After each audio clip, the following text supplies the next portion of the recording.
साथियों, यहाँ जो इस प्रेस वार्ता में आप सब लोग अलग अलग मीडिया हाउस से जो रिपोर्टर्स आए हैं, जो यूट्यूबर्स हैं, जो सोशल मीडिया पे अपना मीडिया चैनल चलाते हैं, और अलग अलग चैनल के इलेक्ट्रॉनिक मीडिया के, प्रिंट मीडिया के जो रिपोर्टर हैं, कैमरा पर्सन हैं, सबको हम कांग्रेस पार्टी की तरफ से और एनएसवाई की तरफ से नमस्कार करते हैं।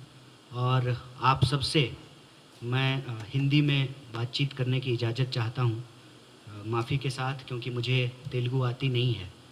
2-4 शब्द बस आते हैं। अभी अभी जो है एक शब्द सीखा है, वस्तुंदी कांग्रेस एंड पोतुंदे केसीआर। ठीक बोला है ना? कांग्रेस आ रही है और केसीआर जा रहे हैं। ठीक बोला है ना? मेरे ख्याल से सिर्फ मैं ही ये बात नहीं बोल रहा हूँ।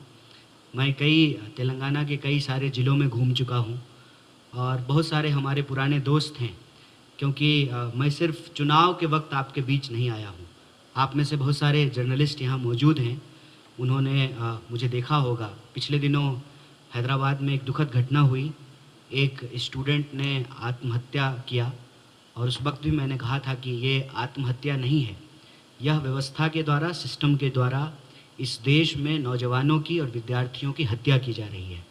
उस वक्त भी मैं यहाँ था, और अलग अलग समय में तेलंगाना हमारा आना जाना रहा है, और उस वक्त से जो है मुझे तेलंगाना के स्टूडेंट मूवमेंट के बारे में पता है, और ऑर्गेनिकली हम तेलंगाना के स्टूडेंट मूवमेंट से जुड़े हुए हैं। जब तेलंगाना राज्य की स्थापना के लिए जॉइंट एक्शन कमेटी बनी थी, और अक्सर जो है उसके रिप्रेजेंटेटिव्स दिल्ली आया करते थे, तो हमारी मुलाकात उनसे होती थी। और मुझे आज भी याद है कि कितने संघर्षों के बाद तेलंगाना राज्य बना, और जिस मांग के साथ बना था, जिस नारे के साथ बना था, नीलू निदलू नियमा कालू, मुझे आज भी वो 3 शब्द याद हैं कि अपना पानी होगा, अपना फंड होगा और अपना रोजगार होगा। इस सवाल को लेकर के तेलंगाना राज्य बना। और मैं देख रहा हूँ कि जब हैदराबाद जाता हूँ, नया नया जो सेक्रेटेरिएट बना है, उसके पास ही जो है, जो तेलंगाना मूवमेंट के मार्टियर्स हैं, उनके लिए म्यूजियम बनाया जा रहा है। मेरे ख्याल से मार्टियर्स को याद करना, उनको ट्रिब्यूट देना बहुत अच्छी बात है, लेकिन यह जो मौजूदा सरकार है, वो सिर्फ मार्टियर्स को म्यूजियम में नहीं पहुंचा रही है, बल्कि उनके जो डिमांड थे, नीलू निदलू नियमा कालू, उस सवाल को भी म्यूजियम में उन्होंने पहुंचाने का ठान लिया है। क्योंकि आप बेसिक डिमांड को जब देखेंगे, तेलंगाना मूवमेंट जब हो रहा था, तो उसका एक बेसिक डिमांड था कि सबको रोजगार मिलेगा। 9 साल हो गए हैं सरकार को, और पता नहीं पीसीएस क्या कर रही है। मतलब गैस पाइपलाइन है कि क्या है, कि जो है गटर का पाइपलाइन है, अक्सर रिसने लगता है, लीक हो जाता है अक्सर। मतलब एग्ज़ाम एक तो होता नहीं है, एग्ज़ाम अगर जब होने को हो तो पेपर लीक हो जाता है। ना ग्रुप 1 का प्रोसेस कंप्लीट हुआ, ना ग्रुप 2 का, ना ग्रुप 3 का, ना ग्रुप 4 का। और पिछले 9 साल में अगर हम देखें तो 70,000 कांस्टेबल को छोड़ करके बाकी किसी डिपार्टमेंट में जो है कोई रिक्रूटमेंट नहीं हुआ है। और बड़े बड़े दावे किए जाते हैं, जैसे एक दावा ये किया जाता है कि हैदराबाद दुनिया का सबसे बड़ा आईटी सिटी है और आईटी बिजनेस का हब है। तो वही क्वेश्चन है, तब तेलंगाना मूवमेंट के दौरान भी उठाया गया था, नीलू निदलू नियमा कालू। तो कहाँ है तेलुगु लोगों के लिए, तेलंगाना में रहने वाले नौजवानों के लिए, यहाँ के इंजीनियरिंग कॉलेज, पॉलीटेक्निक और आईटीआई से पढ़े हुए स्टूडेंट के लिए उन सॉफ्टवेयर कंपनियों में नौकरियाँ कहाँ हैं? सरकार बड़े बड़े दावे कर रही है, सच्चाई ये है कि 1 लाख से ज़्यादा हर व्यक्ति के ऊपर, जो पैदा लेगा उसके ऊपर भी, जो ऑलरेडी 4 करोड़ लोग यहाँ के हैं उनके ऊपर भी 1 लाख से ज़्यादा कर्जा है। सरकार की कोष की ये स्थिति है कि बड़ी बड़ी योजनाएं जो हैं वो लागू करते हैं, लेकिन अभी भी कॉन्क्रीट चीज़ें लोगों को नहीं मिली है। जैसे रोजगार नहीं मिला है, 2 बीएचके का पक्का मकान देने का बात था वो नहीं मिला है, दलितों को ज़मीन देने की बात थी वो नहीं मिला है। और आए दिन जो है तेलंगाना के भीतर स्टूडेंट आत्महत्या करते हैं, क्योंकि पूरा का पूरा सिस्टम जो है वो करप्ट है। करप्ट इस तरीके से है कि 9 साल में कोई नौकरी नहीं दी गई है, और दावा था कि सबको रोजगार देंगे, किसानों को जो है उसका कर्जा माफ़ करेंगे, दलितों को ज़मीन देंगे, सबको पक्का मकान देंगे। इन सारी चीज़ों पे जो है सरकार फेल रही है। तो ये जो बार बार पेपर लीक होता है, तो हमने भी जो एक पेपर निकाला है, एक पेपर निकाला है एनएसयूआई की तरफ से कि इसमें इलेक्शन को लेकर के और ख़ास करके यह जो सरकार है उसको लेकर के हमने जो है कुछ प्रश्न जो है वो पूछे हैं। और ये प्रश्न जो है, ये प्रश्न सरकार को लेकर के है और इसका जो है जवाब आपको 30 तारीख को देना है और 3 तारीख को जो है इसका रिजल्ट आएगा। और इसका जो रिजल्ट आएगा उस रिजल्ट में तेलंगाना के लोग जो पास होंगे उनके लिए हमारे पास जो है एक ऑफ़र भी है। ऑफ़र ये है कि 30 तारीख को ये सरकार फेल होती है, 3 तारीख को रिजल्ट भारतीय राष्ट्रीय कांग्रेस में पक्ष में आता है, तो ये रिजल्ट सिर्फ कांग्रेस के पक्ष में नहीं होगा, तेलंगाना के जो बेरोजगार नौजवान हैं उनके पक्ष में होगा। हम ये गारंटी ले रहे हैं कि 1 फरवरी को, सरकार ने अभी तक जो है जॉब कैलेंडर जारी नहीं किया है, 1 फरवरी को हम जॉब कैलेंडर जारी करेंगे, नोटिफिकेशन जारी करेंगे 1 फरवरी 2024 को, और जितना भी वैकेंसी है, जितना भी बैकलॉग है उसको भरेंगे।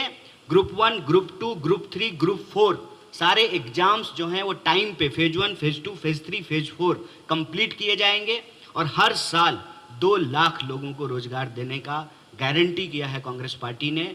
और यह जो बार बार पेपर लीक होता है, एग्जाम टाइम पे नहीं होते हैं, और एजुकेशन से रिलेटेड एक जो सबसे बड़ा वादा किया था केसीआर की सरकार ने, जो तेलंगाना मूवमेंट का एक डिमांड था कि केजी से पीजी तक एजुकेशन फ्री होना चाहिए, वो केजी से पीजी तक जो है एजुकेशन फ्री नहीं हुआ है।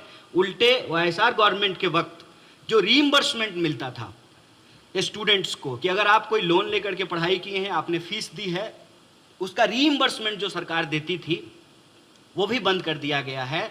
तो शिक्षा हमारा राइट है, शिक्षा हमारा कॉन्स्टिट्यूशनल राइट है, हमको एजुकेशन गवर्नमेंट को देना पड़ेगा। और जब हम एजुकेट होंगे, चाहे हमारी जो भी कैपेसिटी है, हम ये नहीं कह रहे हैं कि हम इंजीनियर हैं, और हम ये कह भी नहीं सकते हैं ना, कौन से हमारे पिताजी चीफ मिनिस्टर हैं, तो चीफ मिनिस्टर के बच्चे कह सकते हैं, चाहे उनके पास कोई एलिजिबिलिटी हो या ना हो, कोई क्राइटेरिया हो ना हो, कोई कंपटीशन का एग्ज़ाम तो देना नहीं होता है, आपको बस स्पेशल गर्व से पैदा होना होता है। जो ही आप स्पेशल गर्व से पैदा हो जाते हैं तो आपके पास चीफ मिनिस्टर की एलिजिबिलिटी आ जाती है। तो हम ये नहीं कह रहे हैं कि आपकी तरह जनरल स्टूडेंट की जो एलिजिबिलिटी है, जो उसका क्राइटेरिया है, उसके हिसाब से जो है आपको हमको नौकरी देनी पड़ेगी। ये हमारा राइट है, ये हमारा बेसिक राइट है।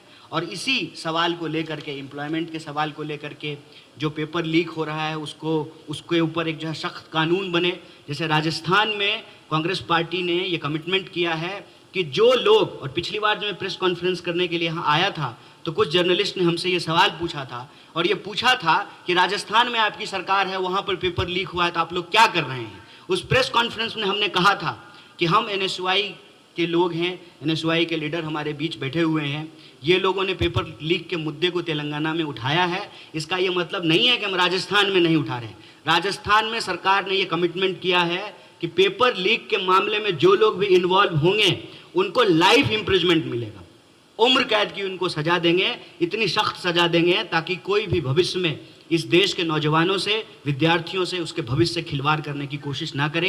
क्योंकि यह एक चिंताजनक परिस्थिति है कि 1 घंटे से कम वक्त में, 1 घंटे से भी कम वक्त में, आप डेटा उठा करके देख लीजिए एनसीआरबी का, उससे आपको पता चल जाएगा कि 1 घंटे से कम वक्त में भी हमारे देश में कोई ना कोई नौजवान आत्महत्या करता है। यह सवाल हमारे लिए गंभीर है, यह हमारे देश के भविष्य का सवाल है, ये तेलंगाना के नौजवान और स्टूडेंट के भविष्य का सवाल है। इस सवाल को हम लोग सीरियसली उठा रहे हैं और आप तमाम पत्रकार बंधुओं के माध्यम से, आप तमाम पत्रकार साथियों के माध्यम से हम ये अपील कर रहे हैं कि तेलंगाना में ये एक मूड दिख रहा है। ये सिर्फ हम नहीं बोल रहे हैं, आप कहीं भी जाकर के बात कर लीजिए, तेलंगाना में इस बार जो है रोजी रोटी के सवाल पर लगता है कि रोटी पलटेगी, रोटी पलटेगी, रोजी रोटी के सवाल पर सरकार पलटेगी, ऐसा एक माहौल बन रहा है। और इसी चीज़ को देखते हुए कि स्टूडेंट और यूथ, उनको कांग्रेस पार्टी में एक भरोसा दिख रहा है, उनको एक कमिटमेंट दिख रहा है, उनको एक लीडरशिप दिख रहा है, उनको ये दिख रहा है कि साल भर जो संगठन उनके हक के लिए लड़ता है। आप जानते हैं कि पिछली बार भी जो सुसाइड की घटना हुई, जिसको हम इंस्टीट्यूशनल मर्डर कहते हैं, उस सवाल पर भी हमारे स्टूडेंट लीडर सड़कों पे थे, उनको नज़रबंद किया गया, उनके खिलाफ झूठे मुकदमे किए गए, स्टूडेंट लीडर्स को जेल में डाला गया। तो हम यही तेलंगाना के लोगों से अपील करना चाहते हैं कि तेलंगाना राज्य बना ही स्टूडेंट और यूथ के मूवमेंट से। पूरा का पूरा जो तेलंगाना मूवमेंट था उसका सेंटर था उस्मानिया यूनिवर्सिटी। और आज उस्मानिया यूनिवर्सिटी की क्या हालत है। जॉब प्लेसमेंट की कोई गारंटी नहीं है, स्कॉलरशिप का कोई गारंटी नहीं है, नौकरी की कोई गारंटी नहीं है। जो एजुकेशन लगातार महंगा होता जा रहा है, लगातार एजुकेशन महंगा होता जा रहा है, उसमें जो है फ़ी माफ़ी की कोई बात नहीं है, रीइंबर्समेंट नहीं है। और ये जो बच्चे हैं, उनके जो माँ बाप के रोजगार हैं, चाहे वो छोटे कारोबारी हों, किसान हों, चाहे छोटे व्यापारी हों, उनको सरकार की तरफ से जो है कोई लाभ नहीं मिलता है। बस चकाचौंध दिखाई जाती है हाईटेक सिटी की। लेकिन मेरा मानना है कि वो चकाचौंध की रोशनी थोड़ी थोड़ी जो है तेलंगाना के सभी जिलों में, सभी गांवों में, सभी किसान के बच्चों के परिवारों में, सभी जो है व्यापारियों के परिवारों में, हर पेशे से जुड़े हुए लोगों के घर में भी पहुंचनी चाहिए। वो रोशनी जो है वो सिर्फ जो है चकाचौंध शहरों में ना अटक करके रह जाए, बल्कि उस शहर में रहने वाले जो वासिंदे हैं, हैदराबाद भारत का one of the oldest city है। यहाँ पे जो कारोबारी हैं वो लगातार जो है जीएसटी से परेशान हैं। और अक्सर यह बात कही जाती है, आप किसी भी टीआरएस के, आप माफ़ कीजिएगा, आप टीआरएस जो है बीआरएस हो गया है। अक्सर क्या होता है ना कि लोग जब अपना वादा नहीं पूरा कर पाते हैं तो नाम बदल लेते हैं। और नाम बदलने की राजनीति इस देश में जो है उत्तर से दक्षिण की ओर जो है धीरे धीरे फैलती जा रही है। उत्तर प्रदेश में अक्सर नाम बदला जाता है सड़कों के और भवनों के। अभी आपके यहाँ पार्टी का नाम बदला गया है। तो मैं जीएसटी का जिक्र कर रहा था। जीएसटी जब पास हो रहा था तो ये यहाँ पे हैदराबाद में जो है बीजेपी के खिलाफ लड़ने की बात करते हैं, बीजेपी को रोकने की बात करते हैं। कोई भी कानून बता दीजिए जो भाजपा वहां पर लोकसभा में पास करती है, राज्यसभा में पास करती है, उसके खिलाफ रहती है टीआरएस, बीआरएस, जो भी कहना है आपको, केसीआर कह लीजिए कि केटीआर कह लीजिए, जो आपकी इच्छा हो। एक भी ऐसा स्टेप बता दीजिए जो ये बीजेपी के खिलाफ लेते हैं, तो वहां तो जाकर के जो है ये दोनों साथ हो जाते हैं, बिल्कुल मौसेरा भाई बन जाते हैं। और यहाँ आकर के जो है अलग से जो है लड़ता हुआ दिखाई देते हैं। तो हमारा तेलंगाना के लोगों से यही अपील है कि चुनाव एक ऐसा वक्त होता है जहां आप अपने मुद्दों की गारंटी कर सकते हैं। और किसान की गारंटी ये है कि उसका कर्जा माफ होना चाहिए। अगर बड़े कॉरपोरेट का कर्जा माफ हो सकता है, 1,75,000 करोड़ जब इस देश के कॉरपोरेट को माफी मिल सकती है, तो किसानों को भी माफी मिलनी चाहिए। अगर एमपी और एमएलए को बिजली बिल फ्री मिल सकता है, तो इस देश के आम लोगों को, इस राज्य के आम लोगों को भी बिजली बिल फ्री मिलना चाहिए, 200 यूनिट बिजली फ्री मिलना चाहिए। अगर सस्ता सिलेंडर, सस्ता हवाई जहाज, सस्ता रेलवे का टिकट अगर नेताओं को मिल सकता है, तो 500 रुपये में सिलेंडर आम माताओं और आम परिवार के लोगों को भी मिलना चाहिए। अगर इस देश के नेताओं को, मंत्रियों को, मुख्यमंत्रियों को पेंशन मिल सकता है, तो कांस्टेबल को भी पेंशन मिलना चाहिए, क्योंकि वो भी देश की सेवा करते हैं। तो जो कांग्रेस की गारंटी है वो दरअसल तेलंगाना के लोगों की गारंटी है। और उस गारंटी को देखते हुए जो तेलंगाना के यूथ और स्टूडेंट का सबसे बड़ा सवाल है, चाहे वो पेपर लीक का सवाल हो, एम्प्लॉयमेंट का सवाल हो, एजुकेशन का सवाल हो, उस सवाल पे जो है एक माहौल बनता दिख रहा है। इसीलिए हमने कहा कि वस्तुंडी कांग्रेस और पोतुंदे केसीआर। यह बात जो है सिर्फ हम नहीं कह रहे हैं, पूरा तेलंगाना कह रहा है। और मुझे उम्मीद है कि जो पेपर हमने जारी किया है उसका रिजल्ट जो है वो 30 तारीख को लोग वोट करेंगे, और 3 तारीख का जो है इसका सुखद परिणाम जो है वो तेलंगाना के लोगों को मिलेगा। बहुत बहुत शुक्रिया, बहुत धन्यवाद। अगर आप में से किसी भी साथी का कोई प्रश्न हो तो आप पूछें, मैं उसका जवाब देने का कोशिश करूँगा। और ये लोकतंत्र का तकाजा है कि पत्रकार सवाल पूछें और नेता हर हाल में उसका जवाब दें। बहुत बहुत धन्यवाद।